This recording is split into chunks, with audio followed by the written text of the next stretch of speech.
دنیا کی اہم اور سب سے زیادہ بکنے والی کتابوں میں سے ایک ہے the 100 ranking of the most influential persons.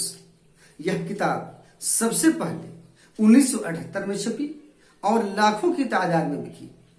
اس کے بعد اس کا سیکنڈ ایڈیشن 1992 کے اندر آیا اور اس کے بھی لاکھوں نسخے مارکیٹ میں بکے۔ اس کے بعد اس کے کئی ایڈیشنز آئے اور مارکیٹ میں بکتے چلے گئے۔ اس کتاب کے مصنف ہیں ڈاکٹر مائیکل ایچ ہارٹ، جنہوں نے ایسٹرونومی میں پی ایچ ڈی کیا ہے، ہسٹری کے ایکسپرٹ مانے جاتے ہیں اور لا پر بھی ان کی گہری نظر ہے۔ انہوں نے ایک طویل مدت تک ناسا کے اندر کام کیا ہے اور ورلڈ وائڈ متعدد آرگنائزیشنز کے سربراہ اور ممبر رہ چکے ہیں اور ابھی بھی ہیں۔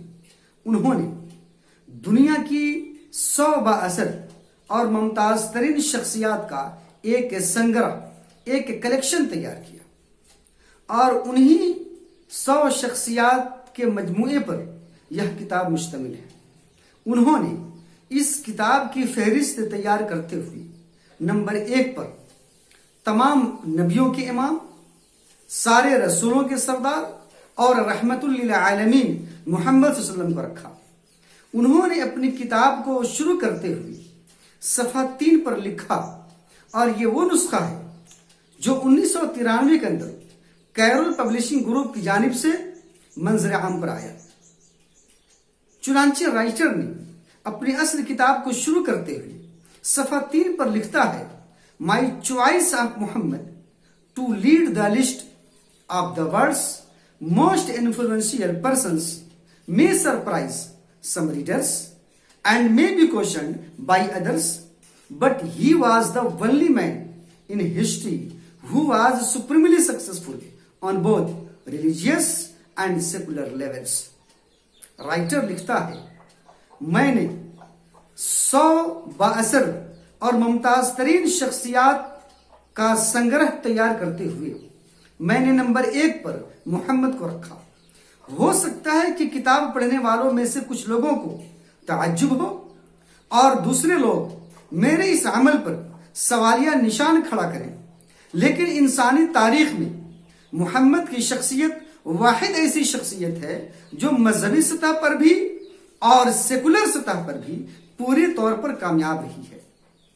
یہاں پر ایک بات واضح کر دی جائے کہ سیکولر کا ورڈ جب ہسٹری میں، پولیٹیکل سائنس میں اینڈ اکنامکس میں اور ادر سبجیکٹس میں جب ایز اے ٹرم یوز کیا جاتا ہے تو اس کی الگ الگ میننگ ہوتی ہے، اور جب یہ ہسٹری میں ایز اے ٹرم یوز کیا جاتا ہے تو اس کی میننگ ہوتی ہے for humanity as a human being work کرنا۔ خلاصہ کلام یہ کہ رائٹر نے یہ ثابت کرنے کی کوشش کی ہے کہ دنیا کی سب سے ممتاز ترین اور بااثر شخصیت محمد رسول اللہ صلی اللہ علیہ وسلم کی ہے۔